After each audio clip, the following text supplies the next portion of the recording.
this last one which I've put on is Verify. This Verify especially has an immunochromatography assay itself. What it does is that it processes by itself and it shows the result by then, like real time values itself can see through it. So this is a recent advancement which has been happening.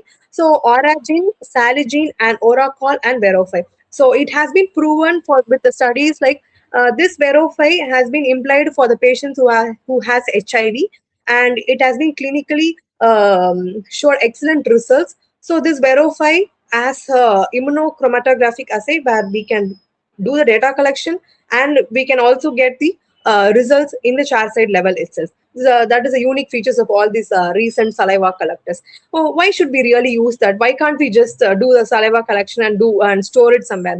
No. In case we don't belong to a college section or we don't belong to a medical setup, we may not be able to store it immediately. We may not be able to process the data immediately. In that case, if we are a clinician, if we have a clinic in a remote area, we can use all this type of recent advancement so that we can get our data instantly. Or if somebody is planning to do a pilot study, in the sense with a few population of 8 to 10 candidates, we can definitely go for this techniques instead of the conventional methods. So as I described earlier, these are the common methods. The first image, no, draining method, spitting method, these are commonly employed. How does it vary in sense? A spitting method, just directly we have to spit. Draining method in sense, we should ask the patient to pull the saliva. Gradually, he should secrete the saliva and keep it beneath the tongue and spit it all together. That is called draining method without any stimulation. In case if I'm having a stimulation, what are the stimulatory methods we can do?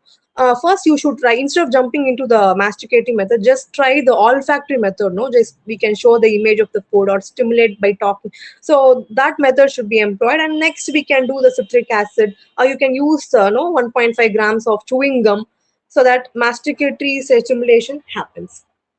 So this is what I was talking about, Carlson Crittenden tube. We can simply place it over the Senson's duct and which will slowly secrete the saliva. So Senson's duct obviously secrete the saliva inside the oral cavity. So we can use this Carlson Crittenden cup and it will just drain into the cup, whatever collector we call, and so that we can do the processing later.